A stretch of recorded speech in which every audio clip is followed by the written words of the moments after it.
네, 반갑습니다. 평경장입니다. 오늘 비트코인이 많이 오르니까 다들 불안해 하실 것 같으신데, 아마 싸게 사려다가 비트코인 못 하신 분들은 기회를 놓쳤나 라고 좀 불안해 하실 거고, 지금 탑승을 하신 분들은 고점 근처니까 매도를 해야 하나? 이런 생각들을 하실 거예요. 그래서 오늘은 이번 영상 보시고 그런 걱정에 해답을 찾을 수 있게 도와드릴 영상을 찍으려고 할 거고요. 자, 가장 먼저 첫 번째로 환율이라는 단어가 나오죠. 이 기사의 주제가 환율이 올랐다는 게 핵심 주제인데, 이 말은 우리나라 원화랑 미국의 달러 가치를 비교해 봤을 때 미국의 달러 가치가 올랐다는 걸 의미합니다. 그리고 이것은 미국의 경기가 좋아졌다라는 해석이 되겠고요. 근데 한 가지 의문점이 드는 건 얼마 전에 경기부양책으로 1.9조 달러의 달러를 찍어냈는데 왜 오르는 거지? 라고 의문을 하실 수가 있어요. 근데 경기부양책과 상관없이 미국의 경제가 좋아지는 거는 이 바이러스가 백신으로 인해서 최근 2달 동안 꾸준히 감소 추이, 감소하고 있다. 그러니까 안정화가 되고 있다라는 사실이 있고, 여기에 추가로 실업률도 꾸준히 낮아지고 있는 상태니까 이 두 가지로 인해서 미국 경기 회복의 조짐이 보이고 있습니다. 거기에 따라서 미국이 경기가 좋아진다. 그럼 미국의 달러 값이 상승을 하겠죠. 그래서 경기가 회복되고, 그렇다는 말은 주식이나 우리 같은 비트코인에 투자하는 사람에게는 정말 안 좋은 소식이어야 하는데, 주식이 떨어지는 건 맞지만 반대로 비트코인은 오르고 있잖아요. 거기에 대해서 제가 설명을 드리도록 하겠습니다. 여기 보시면은 이 글로벌 하이힐드 채권, 그리고 원자재라는 말이 나오고 있습니다. 그리고 위험 자산이라는 말이 나오고요. 위험 자산인 하이힐드 채권이 초강세를 보이고 있다. 이게 어려운 말로 들리실 수가 있겠는데 정말 간단하게만 한번 생각을 해주세요. 이 위험 자산인 하이힐드 채권이 초강세로 보이고 있다. 그러니까 투자 자금이 하이힐드 채권, 이 위험 자산으로 향하고 있다. 즉 투자자들의 마음은 위험 자산으로 향하고 있다는 걸 보이고 있습니다. 이게 간단하게만 말하면 투자자들은 리스크를 부담하더라도, 아무리 위험하더라도 이 수익률을 원하고 있다는 겁니다. 덕분에 위험 자산이 초강세로 나오고 있다는 것을 알 수 있고요.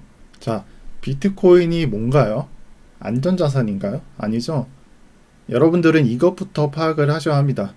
여기에 나오는 위험 자산보다 더 위험한 극위험 자산이죠. 이 글로벌 하이힐드 채권도 사실상 차트를 본다면 그렇게 위험 자산이라고 생각이 안 들어요. 동시에 원자재 가격도 그렇고요. 하지만 비트코인은 하루 만에 반토막이 나올 수 있는 정말 극위험 자산입니다. 요즘 길거리를 가다 보면은 그렇잖아요. 투자를 안 하는 사람이 없고 모두가 소액이라도 투자를 하고 있는 상황인데, 이 주식판, 증시와 주식판은 조정인데 코인판은 상승세다? 이렇게 장이 펼쳐진다면 사실 위험을 부담하더라도 위험 자산에 투자를 하는 상황이 이해가 가실 겁니다. 즉 여기에도 원자재 하이힐드 채권 가격이 초강세로 보인다. 즉 투자자들의 마음은 이미 준비가 됐다는 걸 여기서 이 투자 심리를 꿰뚫을 수 있습니다.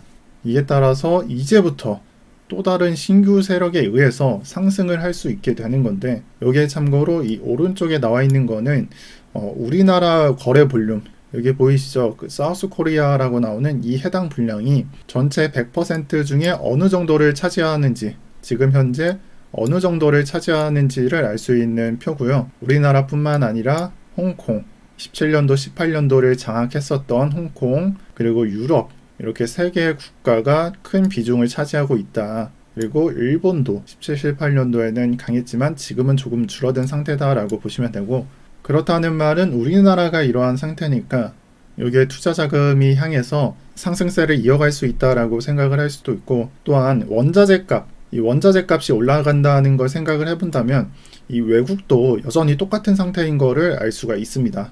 그래서 동양과 서양, 위험을 부담하더라도 투자를 해서 수익을 얻고자 하는 투자 심리를 알 수 있고요. 최근에 단적인 예로 게임스탑이 있었죠. 가장 첫 번째 주자로 이 서양 개미들, 그러니까 서양 로빈훗들이 정말 말도 안 되는 매수로 가격을 끌어올렸고, 거기에 이어서 이 동학 개미, 이 동양 사람들의 매수세로 다시 주가가 상승한 모습을 본다면 기존의 지식들은 안 통하는 그러한 장세다라고 보시는 게 맞고, 서양과 동양이 똑같은 상황인 것을 알 수 있습니다. 그리고 이것은 여전히 장세가 강세장인 걸 의미합니다. 만약 약세장으로 변화하는 그러한 대조정장이 발생을 했더라면 이러한 위험 자산으로 자산이 몰리지는 않습니다. 이건 좀 어려운 내용이니까 기초 지식으로만 좀 습득을 해주시고요. 이제 상승을 이해했으니까, 그러니까 왜 상승이 계속해서 될 것인지 이해를 했으니까 이제 하락에 대해서 제가 말씀을 드리고 싶은 건, 여기에는 이 비트코인의 가장 초기부터 지금까지의 가격을 알려주는 차트고요. 참고로 이거는 세로축이 10배수로 진행되고 있는 0.1, 1달러, 10달러, 그래서 10,000달러까지 이 로그 차트인 것을 알 수 있습니다. 그리고 여기에 보이시는 이 작은 빨간 점들, 이 빨간 점들은 서플라이 플로우 할빙이라고 나오는데, 이건 반감기를 말합니다. 그리고 이 반감기 패턴이라는 것이 존재하게 되는데, 비트코인은 반감기 이후에 전고점을 넘기게 된다면 이 이후에 조정이 발생하더라도 이 전고점 이하로 가격이 떨어지지 않는다는 특징이 있습니다. 그래서 이때도 그랬고, 이 반감기 이후에 가격이 넘어가게 되면, 전고점 가격을 넘어가게 되면은 조정이 발생하더라도 전고점 이하로 하락하지 않는다는 특징이 있습니다.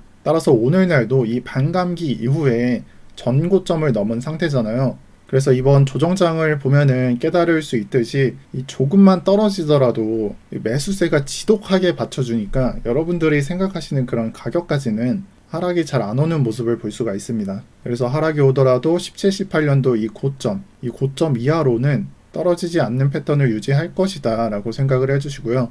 그래서 이 두 가지를 정리해 본다면, 우선 상승 명분인 매수세는 위험 자산에 투자하려는 이러한 투자자들의 투자 심리로 우리가 유추해 볼 수 있겠고, 이 반대인 매도 세력에 관한 거는 비트가 조금만 하락하더라도 밑꼬리를 그리면서 말아 올리는, 그러니까 바잉 더 딥을 하는 매수 세력에 의해서 지지가 성공이 됩니다. 따라서 아직도 강세장이 유지되면서 상승이 되고 있다라는 점을 정리해 주시면 좋을 것 같습니다. 여기에 추가로 웬만한 조정장에는 그리 크게 걱정하지 말라고 말씀을 드리고 싶습니다. 특히나 매도한 이후에, 조정에 매도한 이후에 저점 매수 후에 성공하지 못하신 분들은 잘 생각을 해 보시고요. 이러한 이유로는 오늘도 어김없이 이 비트가 5천만 원대의 기회를 주니까 기관의 매수가 시작되었습니다. 근데 좀 이상하죠? JP 모건이 되겠습니다. JP 모건이 매수한 건 아니고 이 JP 모건이 증시 상품을 만들었다고 합니다. 그리고 그것은 이 SEC에 의해서 보고가 되었습니다. 보통 SEC의 문서가 되게 빼곡하게 적혀 있으니까 제가 핵심만 말씀을 드리자면, 이 증시 상품의 경우에는 약 3주 뒤, 이 3주 뒤에 실행이 된다고 하며, 이 구성 상품으로는 첫 번째로 MSTR, 마이크로 스트래터지죠. 이 마이크로 스트래터지의 상품이 20% 차지하고 있고, 참고로 이 기업 같은 경우에는 기업 유동 자산을 모두 비트코인으로 매수한 것으로 유명한 회사입니다. 그리고 마이크로 스트래터지가 있고, 그 밑으로는 페이팔이 있는 걸 볼 수 있고요.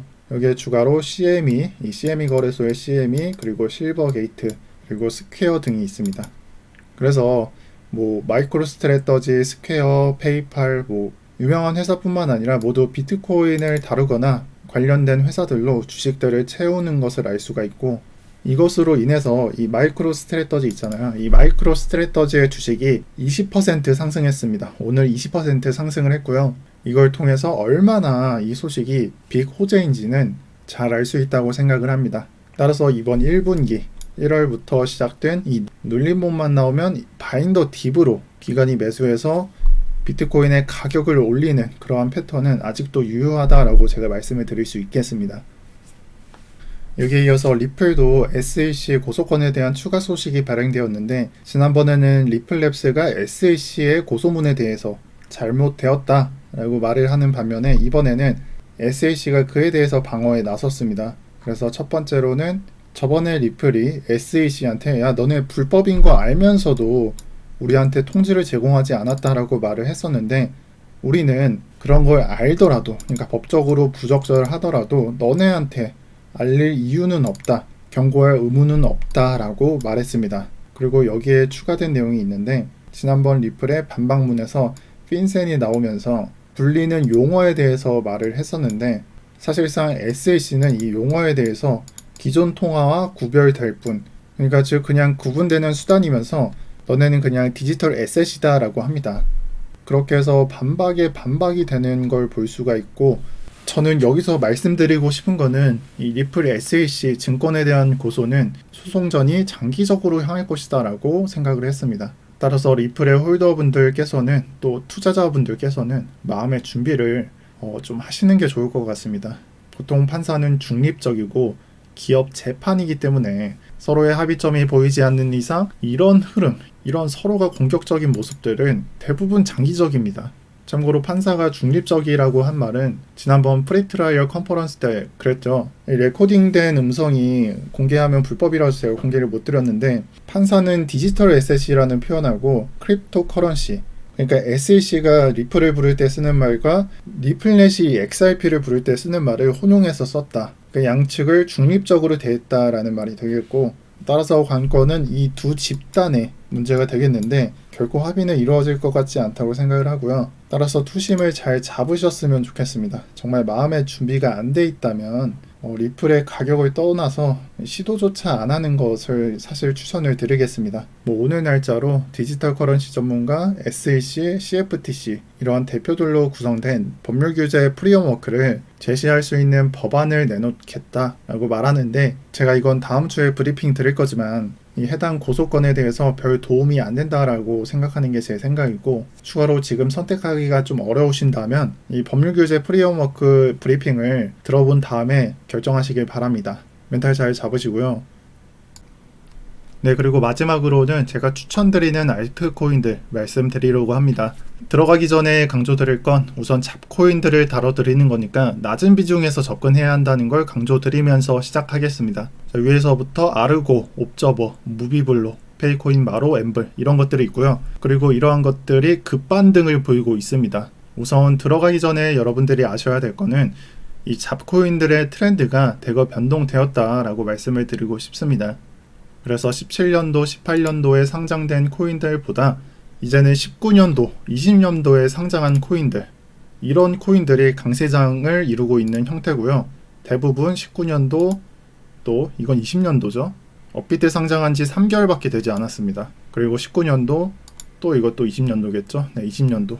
이렇게 19년도, 20년도 상장된 코인들이 강세장이다. 따라서 코인 선정을 하실 때 업비트에 상장된 코인이 180개, 181개나 되니까 우선적으로 여러분들 주봉을 땡기셔서 보신 다음에 20년도에 상장했구나, 19년도에 상장했구나 이런 걸 체크해 주시고, 특히나 20년도에 상장된 코인들 이런 거 정리하셔서 1차적으로 필터링 해주신다면 좋습니다. 그리고 그 다음으로는 얘네 중에는 원화 상장된 코인들이 있습니다. 특히나 대표가 한국 사람인 경우, 그리고 업비트 거래량이 80% 이상인 경우, 정말 이런 코인들은 주목해 주셔도 좋습니다. 이거 마로 코인인데 정현우 대표님이라고 나오죠. 그러니까 대표가 한국 사람이면서, 참고로 마로 코인은 업비트 거래량이 99.98%인 코인입니다. 정말 비속어로 말하면 개 잡주고요. 어떻게 보면은 지금 시기에 정말 이 트렌드에 맞는 코인이라고 볼 수 있겠습니다. 그리고 대표가 한국 사람이 아니더라도, 비록 한국 사람이 아니더라도 업비트 거래량이 충족한다면, 그러니까 업비트 거래량이 80% 이상이라면 잡코인 중에 원화 코인이라고 생각을 해주시고 이번 트렌드에 맞게 관찰하셔도 좋습니다. 여기에 추가로 업비트를 보시면은 정말 펌핑되기 좋게 이 프로젝트 공시라는 게 나와요. 그래서 눌러보면은 공시에 대한 내용을 알 수 있고, 대부분 펌핑이 된 경우에는 이렇게 공시를 하나씩 끼고 있는 경우가 많은데, 이걸 보고서도 공시가 한번 나왔으니까 더 이상 안 나오겠다라고 생각을 할 수 있지만, 이 페이코인 같은 경우에는 지난번 2월 18일에 공시가 나온 이후에 이 승먼이라는 또 다른 공시가 나옴으로써 이 바닥권에서 탈출할 수 있는, 수익을 얻을 수 있는 기회를 줬고요. 이 페이코인 뿐만 아니라 아이콘의 경우에도 공시가 나온 이후에 조정을 받았고 다시 공시를 줌으로써 다시 상승을 하는 모습을 볼 수가 있겠습니다. 제가 말씀드리고 싶은 건, 이 공시가 나왔다고 하더라도 추가적으로 공시가 나올 수 있는 상황까지 고려한다면 사실상 최근에 공시가 나온 코인들도 눌러보는 것이 좋다라고 생각을 합니다. 그래서 이런 잡코인들이 정말 많으니까, 그리고 거의 다 쏘고 있으니까 정말 놓치지 마시고요. 보통 이런 장세는 제 경험상 1, 2년에 한 번, 그러니까 1, 2년에 한 번 줄까 말까 한 그런 장세입니다. 그래서 놓치지 마셨으면 좋겠고, 제가 정말 강조를 드리지만 적은 비중이라도 단 한 번쯤은 시도해 볼 만하다고 생각을 합니다. 이 말이 아르고, 옵저버, 무비블록처럼 이 쌌던 코인에 탑승을 해서 물리라는 말이 아니고요. 이미 바닥을 기고 있거나 조금만 상승을 한 코인들, 그런 코인들 찾으셔서 여러분들 포트폴리오에 담아보셔도 좋다는 말이 되겠습니다. 이렇게 오늘 힌트 드린 걸로 잘 참고하셔서 매매 한번 해보시고, 근데 그럼에도 불구하고 나는 좀 어렵다, 나는 비트코인에 투자한 지 뭐 몇 개월밖에 안 됐다, 몇 주밖에 안 됐다, 그리고 모든 코인이 처음 보면서 기존의 분들도 뭐 옥저버, 엠블 이런 코인은 처음 들어본다, 이런 분들은 굳이 어렵게 고민하지 마시고 댓글 확인하셔서 평경장방 들어오신 다음 분석 드리는 잡코인들 읽어보시고 꼭 도움 얻어가시면 좋겠고요. 저는 오늘 여기까지 하겠습니다. 시청 감사드립니다. 평경장이었습니다.